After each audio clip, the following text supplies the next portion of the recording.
Hello and welcome to Sideline Story, your destination for sports news, analysis and discussions. I'm Yang Guan. This week we move our focus to basketball and preview the 2025 NBA draft. Where could Chinese talent Yang Hansen end up? Which of the rookies can make instant impact in NBA games? For this conversation, I'm joined here with my fantastic co-hosts Tian Yu and Brandon Yates. Alright, Chinese center Yang Hansen is set to attend the NBA draft next week. He will turn 20 years old exactly on the draft day. So far, Yang Hansen has participated in draft tryouts for 10 different teams, including the Jazz, the Suns, the Nets, the Trail Blazers. Teams have shown interest in this Chinese big man, and projections differ media to media about his draft prospects. The best I've seen, he could be selected by the Atlanta Hawks with their 22nd draft pick in the first round. But the overall draft mock previews that his position might be around the 30th or 40th. That means either the tail of the first round or the front row of the second round. Not bad. So Tian, are you optimistic about Yang Hansen's draft prospects? Where could he end up? Well, honestly, I'm kind of cautiously optimistic about Yang Hansen's prospect because, he has become one of the most intriguing international prospects of the draft this year. Because, at 7 feet tall, he's got the kind of size that NBA teams are always looking for. But, what sets him apart is how technically mature he is for his age. Because, he's not just big. He knows how to use this size. And you will often see him take, a strong baseline dribble and finish with authority in the games. And his post-game is polished with real footwork, touch, and a good feel for counters, which is pretty rare these days. And also, he has great passing instincts for a center, I would say, because the Chinese national team even ran offense through him at times, and you can tell he sees the floor well, as he can make quick reads and deliver accurate passes in the games, whether it's from the post, elbows, or handoffs.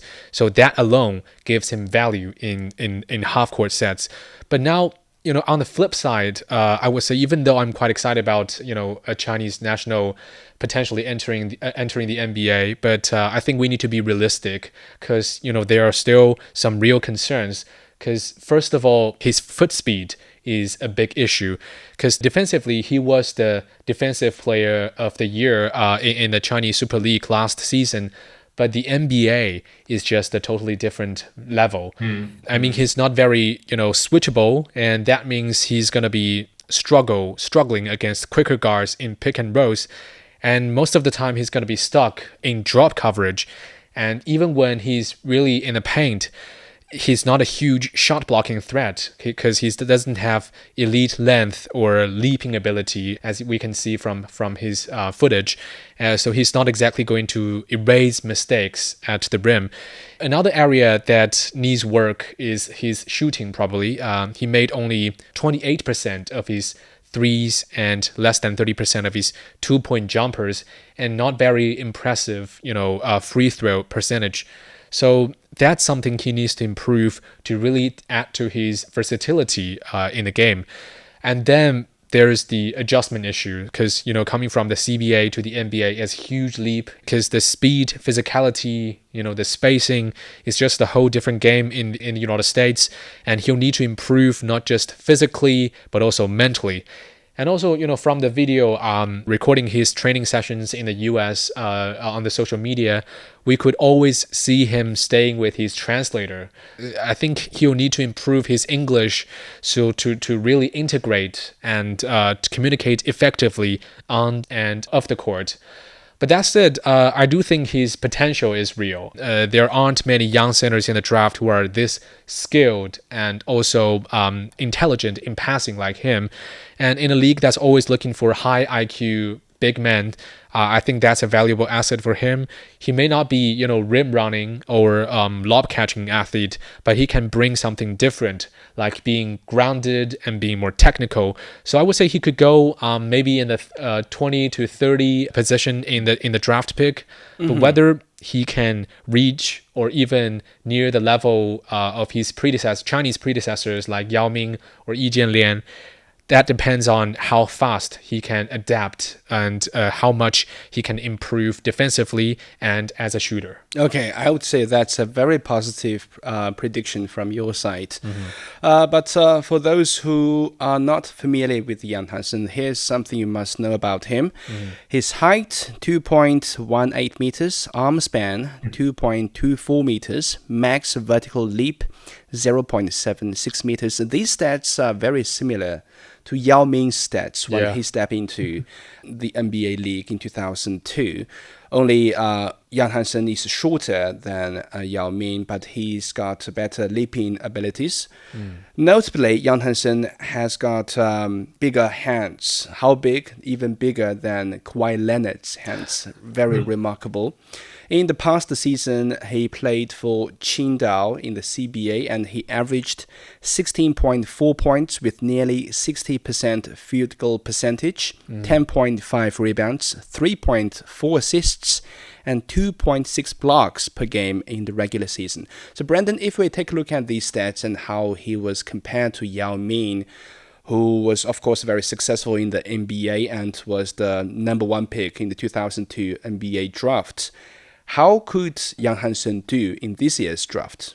Yeah, look, I mean, the potential is really high. I think, all of those stats don't lie. I just want to know what they're feeding him down there in Qingdao. I mean, he is he is absolutely massive. I don't know if him and Yao Ming were on the same diets, but I kind of want to find out because I stand at a mere 6'2", but I would love to, get up to 6'3", 6'4". So I might get in touch with their nutritionists, or maybe there's some sort of like Chinese secret recipe that I'm not aware about, but we can talk about it after the podcast. Maybe you guys have an inside route for me. I wish. Because it's always nicer to be a little bit taller than you are. But no, look, Yang Hansen, the potential's undoubtedly there, and I think that a lot of it will be down to him and how he manages himself. And I think, however, whichever franchise picks him up also handles him, because I think that physically he's got so many advantages. Of course, he's got the height, he's got the physicality, and he does seem to be quite a skillful all-round player, which is something that is definitely piquing the interests of many franchises in the NBA, not just for him, but for any players that are particularly coming from overseas, because the league has evolved. If you think back to the times of Yao Ming, I think the league was a lot more physical. So having a big man that had limited, not saying that Yao Ming was limited skillfully, but just having a big man that had some skillful limitations was okay. Whereas now you're expected to be whichever position you're in, no matter your height, your physicality, whatever it is, you're expected to be able to perform on both ends of the court and have a multitude of skills. Just being a one-trick pony is just not going to cut it in the NBA these days. And it does seem like Yang Hansen does have that. I mean, Yang Guang, you mentioned some of those stats. It does seem like he is a pretty impressive performer on both ends of the court. And, Tianyu, I agree. I think in terms of the physicality and the defensive demands in the NBA, of course, we know Yang Hansen is a two-time All-Star and back-to-back CBA Defensive Player of the Year, but the NBA is, the pinnacle. I think it's definitely too soon to predict how far he can go, but I think as a prospect, it really does look exciting. I mean, at the NBA Draft Combine in Chicago, it was said that he really impressed scouts with his interior scoring, playmaking, and physicality. But Tianyu, like you mentioned earlier, he did exhibit some mobility limitations. But again, being 7'1" and 20 years old, I think if a franchise picks him up, they're going to be looking at what he can offer currently. And I think they will identify what can be worked on. And if you're 20 years old, I think there's a lot of things that can be done to improve any limitations. But again, the limitations that have been mentioned about him seem to be relatively small. I mean, and they also seem to be things that can be fixed with proper nutrition, proper training. It's not like he lacks skill or lacks, an eye for the net or anything like that, that is kind of like innate in terms of natural abilities. I think that mobility with, proper coaching and, NBA level sports science, I think that's something that can be fixed within 1 or 2 years. So Pre-combine, he was pegged, like you guys mentioned, he was pegged late second round, but after mocks have bumped him up into late first or early second. So it seems like these franchises are kind of, well, not kind of, they seem to be really impressed by what he can offer, and it seems like someone's going to pick him up quite quickly. So just looking at all of the things that we've mentioned, I think the optimism around Yang Hansen, in China and around the world, I think it's definitely warranted. If he's picked up by a franchise that can develop him behind a veteran center, I think that would also be very helpful for him. So I think getting someone, that knows the league, that knows the position, and that can also maybe make some of the communication issues less difficult, I think that will also be very helpful for him. And again, I think a lot of it's going to be down to him. I think when I think to my time in China, I was very fortunate that I worked for CGTN and that everybody in the office, spoke English, and, a lot of people in Beijing also spoke English. Whereas if you're moving to a US state or a US franchise, I think you'd be hard pressed to find anybody that speaks or understands Chinese. So I just think going over there as opposed to going to China is a much more challenging battle just from a language point of view. But again, with a translator and technology and, him being young and I'm sure very determined, I think that can also be worked on very quickly along with his mobility issues. So if I had to look just at the draft, I think I'd project him firmly, like guys mentioned, in the 20 to 40 pick range. The fact that he impressed in the combine, the fact that he physically is just an absolute dream for any NBA franchise, and the fact that he offers more than just size and height and physicality. He seems to have a real good feel for the game and seems to be a potential playmaker and have, a multitude of abilities. And I don't want to put this pressure on him, but it's kind of sounding Nikola Jokic-ish to me. But I would Yeah. never put that kind of pressure on anybody entering, the NBA draft. But the signs are promising. I think he would be a positive risk. I think with a lot of foreigners coming into the NBA, it's always a risk. But I think that with what he has shown so far, it's less risky. So I think that, I think he has the potential to do very well. Right. If we watch the NBA finals these days, we see centers from both sides, the Indiana Pacers and Oklahoma City Thunder, Yeah. Miles Turner and Chet Holmgren. They are not only rim protectors, Yeah. they are also three-point towers from outside the ring. There's a lot of demand for centers these days Yeah. in NBA. And now if we take a look at what Yang Hansen is exactly able to offer if he's selected by some teams in the NBA draft this year. My impression, based on his NBA draft combine and his performance in the CBA seasons in the past few years, I definitely think he's a very smart big man.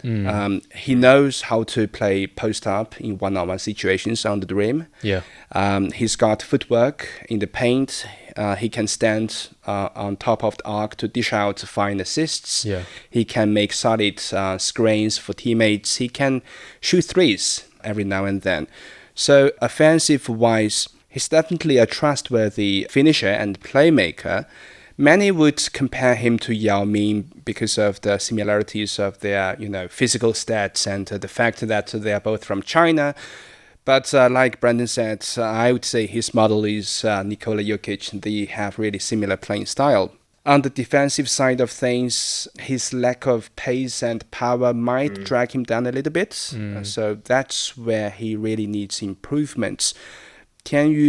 What role do you think he can exactly play on the team in today's NBA? I think from what we've seen, a lot of commentators and fans are comparing him to Nikola Jokic. I get where this is coming from because, both are bigs with a high basketball IQ and soft hands and, impressive passing ability. And Yang does show, flashes of that same feel for the game. He's poised with the ball and reads defenses well and really rushes. And you can definitely see the sparks of that kind of playmaking center. But I think we got to be real because, Jokic's level is an entirely different game. I mean, Jokic isn't just a genius passer. He's a guy who can take over games in every possible way. And for Yang, I think the potential is there, but he's still in the early stages of his development. And right now, I think he projects more like as a role playing big who can grow into something bigger with the right coaching and time.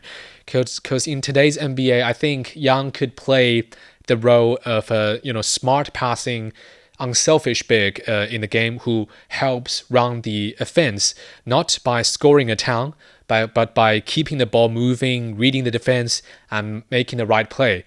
It's a valuable modern big man role, especially for someone with good court vision like Yang. I would say he's not a traditional 3-and-D player, but in his own way, he could offer spacing and provide value defensively in drop coverage if he develops properly. Because one of his biggest strengths is his composure, as I mentioned. He plays with a calmness you don't see often in a young center, and that makes him great in transition too, because he can grab a board, push the ball himself, or throw a full court outlet pass to wings sprinting the floor. That kind of grab and go ability is underrated for someone like him. As Yang Guang mentioned, I think anyone who's been following the NBA Finals this year would notice that two centers have really stood out in the finals. So if you look at Chet, he's way more mobile, and he has elite length and already contributes on both ends as a weak side shot blocker and a transition threat. So for Yang to reach that level, the level of Chet and Turner, I think he's got to sharpen his timing on defense, and especially as a rim protector, and work on becoming a reliable shooter from at least the mid-range. Right, Yang Hansen has got two very good examples to learn from. Before we move on, let's quickly review the biggest sports stories of the past week. In the NHL, the Florida Panthers have clinched their second straight Stanley Cup title. Sam Reinhart led the way with 4 goals, powering the Panthers to a 5-1 victory over the Edmonton Oilers in Game 6 in Sunrise, Florida. The win marks Florida's second consecutive Stanley Cup championship. Team Commissioner Sam Bennett. It's harder than I ever imagined to win the Stanley Cup once, and twice was even harder. So it's a huge honor to be a part of this group. I'm not going to take it for granted. I love being here, and I love this team. The Oilers, meanwhile, fall short in the finals for a second year in a row, and the decades-long Canadian Cup drought continues. Jamaican sprint legend Usain Bolt has become a Guinness World Records icon for his achievements in track and field, as well as his lasting global impact. Bolt holds 15 world records, including the fastest 100 meters and 200 meters, both set at the 2009 World Championships in Berlin. It's just hard work and dedication, and it's as simple as that. It's just being dedicated to your sport, working hard, understanding that the road won't be easy. There will be ups and downs, but you have to be focused. Bolt joins a selective group of Guinness icons including Taylor Swift, polar explorer Preet Chandi, and record-breaking athletes and adventurers from around the world. The Italian Football Federation has named Gennaro Gattuso as the new national team coach. Gattuso replaces Luciano Spalletti, who was sacked after a 3-0 loss to Norway in the World Cup qualifier. The 47-year-old steps in with a 1-year contract to guide the 4-time champions to next year's World Cup in the US, Canada, and Mexico. China's Zheng Qingwen has pulled out of the WTA 500 Berlin Open due to a neck injury. She was set to face former Wimbledon champion Elena Rybakina in the first round on Tuesday. Zheng has recently climbed to a career-high world number 4 in the latest WTA rankings. Ye Yifei has become the first Chinese driver to win the 24 Hours of Le Mans. He took victory on Sunday along with AF Course Ferrari teammates Robert Kubica and Phil Hansen. This marked Ferrari's third straight victory at the 24 Hours of Le Mans. The Boss family has agreed to sell the controlling stake of the Los Angeles Lakers to TWG Global CEO Mark Walter, doing so with a franchise valuation of $10 billion, the most ever for a professional sports franchise. As part of the deal, Ginny Bass intends to remain as governor of the team. Walter is part of the ownership of many other franchises, including the Los Angeles Dodgers, Chelsea FC, the Los Angeles Sparks, and several auto racing teams. All right, welcome back. Now, Yang Hansen might be the biggest topic for Chinese fans for this year's NBA draft, but who's got the biggest attention from the US or from the international scope? Must be Cooper Flagg. He's believed to be the next big thing after LeBron James. I think that's the biggest commentary, the best commentary one young basketball player can get. But the question is, does he deserve it? We've seen him play college basketball. He's a phenomenal two-way player. His size, his speed, his athleticism, his shooting consistency, his attitude, his defense, everything is right. But can he copy that equal dominance on the NBA court? No one can guarantee. I mean, there are so many disappointments from first-round picks in the NBA for so many years. Yeah. But hopes are high for him, especially with Dallas, which magically got that first-round pick. So, Brandon, there has been media hype revolving around Cooper Flagg to project it, or I would say the guaranteed number one pick in this year's NBA draft.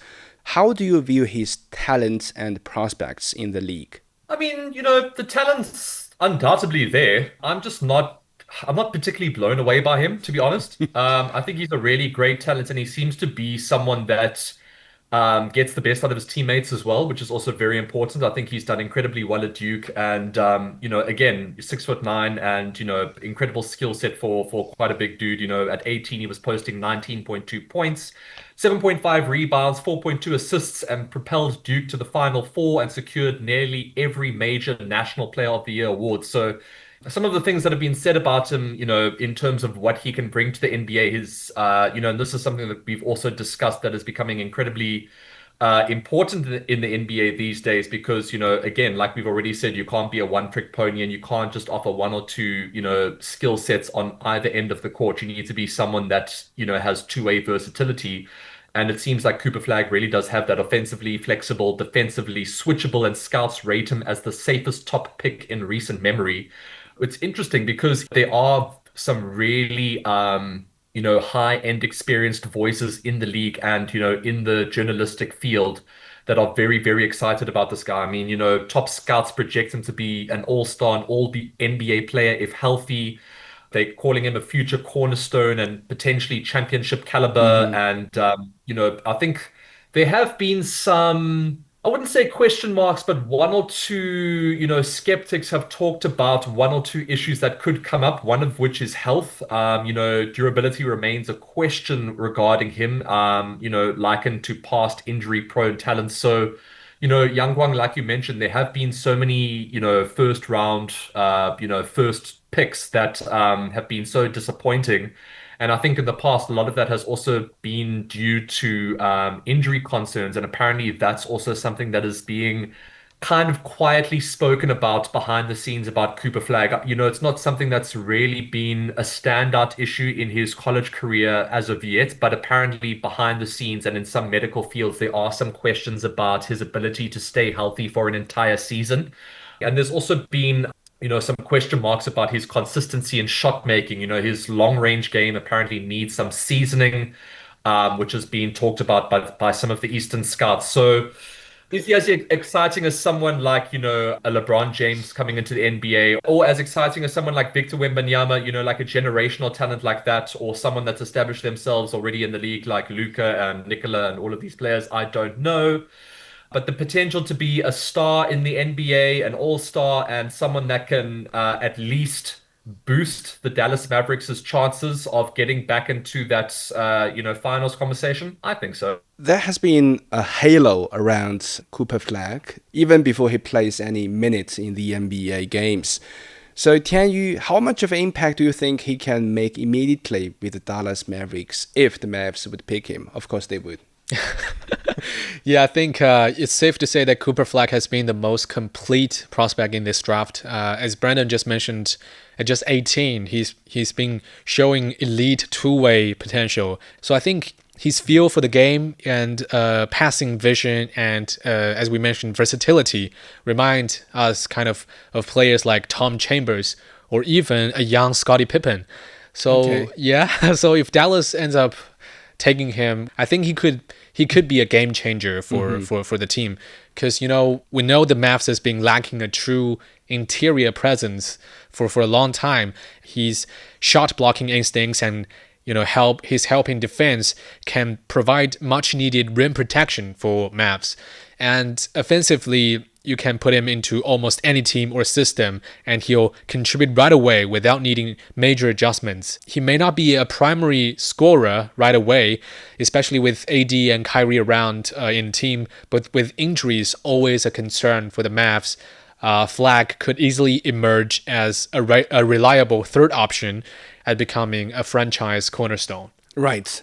2025 NBA draft is deemed as a major year in drafts. But my impression is that these years, the NBA draft has been on a downhill slope. Of course, there emerged the likes of Victor Wembanyama, the absolute phenom. By the way, the French big man was seen in Henan's Shaolin Temple for secluded meditation.